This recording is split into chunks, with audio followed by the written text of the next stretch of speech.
नमस्कार, मी प्रतीक्षा. न्यूज 24 मराठीमध्ये आपलं सगळ्यांचं स्वागत आहे आणि त्याचबरोबर आजच्या दिवसाच्या दुसऱ्या खास रिपोर्टमध्ये देखील आपलं स्वागत आहे.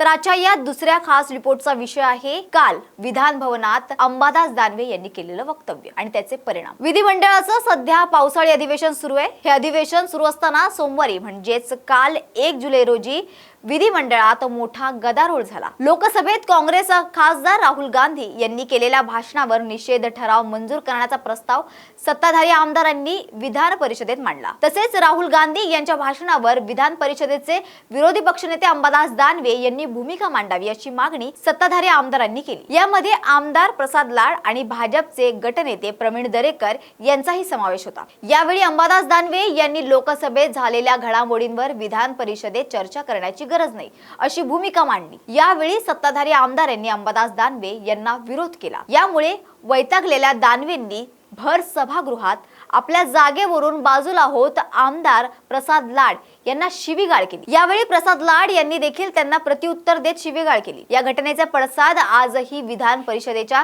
सभागृहात बघायला मिळतात. विधान परिषदेचे सभापती नीलम गोऱ्हे यांनी अंबादास दानवे यांचं 5 दिवसांसाठी निलंबन केले. या मुद्द्यावरून विरोधकांनी सभागृहात गोंधळ घातला. विरोधकांनी निलंबनावर चर्चेची मागणी देखील केली, पण सत्ताधाऱ्यांनी त्यास विरोध केलाय. विशेष म्हणजे उपमुख्यमंत्री देवेंद्र फडणवीस हे स्वतः तिथे उपस्थित होते.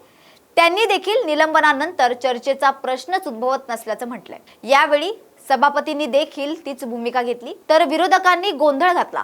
सभापती हाय हाय अशी घोषणाबाजी देखील विरोधकांकडून यावेळी करण्यात आली आहे. सभापती नीलम गोऱ्हे काय म्हणाल्या हे आधी जाणून घेऊया. तर आमची आज गटनेत्यांसोबतही चर्चा झाली होती. खरं तर गटनेत्यांसोबत झालेली चर्चा इथे मांडली नसती, पण कोणाला संधी दिली नाही असा विचार लोकांमध्ये जाऊ नये त्या दृष्टिकोनातून आम्ही काही लोकांवर जबाबदारी टाकली होती.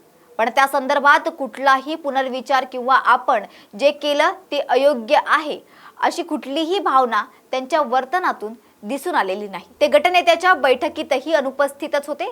तसेच कालही सभागृहात दोन्ही जे प्रसंग झाले, सकाळच्या वेळेला क्रिकेटचा ठराव झाल्यावर आणि त्याला अंतिम स्वरूप न दिलेलं असताना एकदम एकमेकांवर धावून जाणे, कोणालाही बोलू न देणं हा प्रकार होऊन माझ्यावरतीच पक्षपातीपणाचा आरोप करण्यात आला असं नीलम गोऱ्हे यावेळी म्हणाल्या. दुसरीकडे काल दुपारी जो प्रकार घडला तो अतिशय क्लेशदारी होता. अशा वेळेला महिला उपसभापती आहे, महिला प्रतिनिधी आहे, महिला प्रतिनिधी समोर एक लोकप्रतिनिधी अशी भाषा करायला लागला तर उद्या आमच्या जिल्हा परिषद आणि महापालिकेच्या महापौरांसमोर प्रत्येक जण अशा भाषेत बोलेल. याच भाषेत बोलायला लागले तर बाकीच्या महिलांना काम करणं अवघड होईल. परत आपण हे करणारच असं म्हणणं हे पाहता कुठल्या प्रकारची ही संस्कृती रुजवलेली जात नाही.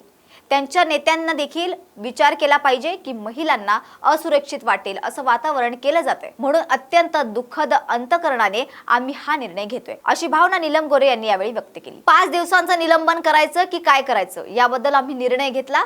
तसेच अंतिम आठवड्यात सभागृहाच्या कामकाजात सहभागी होता यावं म्हणून आम्ही मध्यम मार्गी असा मार्ग काढलेला आहे. मला बाकीच्या सभासदांना देखील सूचना करायची आहे की एखाद्याला बोलायला मिळालं नाही तर सभागृहात किती वेळ शिल्लक आहे याचाही विचार करायला पाहिजे.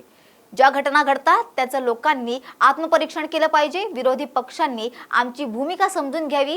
अत्यंत न्याय, योग्य आणि उचित कारवाईचा प्रस्ताव आपण मांडलेला आहे असं नीलम गोऱ्हे यावेळी म्हणाल्या. त्यावर अंबादास दानवे यांनी ही प्रतिक्रिया दिली. त्यावेळी ते म्हणाले की राजीनाम्याच्या मागणी करणं हे त्यांचं काम असतं, त्याने काही फरक पडत नाही. त्यांना जे काही करायचंय ते करू द्या. भाजपने नियम आणि कायदे शिकण्याची गरज आहे.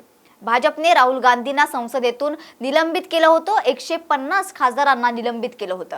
त्यांनी संसदीय भाषा, संसदीय नियम आणि कायदे मला किंवा उद्धव ठाकरेंना शिकवण्याची गरज नाही. त्यांनी सभापतींकडे जाऊन माझ्या राजीनाम्याची मागणी करावी, कोर्टात जावं. त्यांना कायदे आणि नियमांची आता जाणीव आहे आणि ते चांगलं आहे. मी शिवसैनिक आहे आणि त्याप्रमाणे मी ते उत्तर दिलं. मी त्यांच्यासारखा पळपुटा नाही.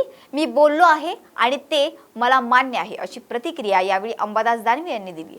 तर अंबादास दानवे यांना त्यांचंच विधान महागात पडल्याचं स्पष्ट चित्र सध्या पाहायला मिळतंय. मात्र आता यावर विरोधी पक्ष काय ठोस पाऊल उचलतील झालेल्या कृत्याबद्दल दिलगिरी व्यक्त करतील की सरकार आणि सभापती विरोधात आक्रमक भूमिका घेतील, याकडे आता सर्वांचंच लक्ष लागलंय. तर आजच्या या दुसऱ्या खास रिपोर्टमध्ये आपण इथेच थांबत आहोत, पण अशाच विशेष माहितीसाठी आपण पुन्हा भेटूया. तोपर्यंत पाहत रहा न्यूज 24 मराठी.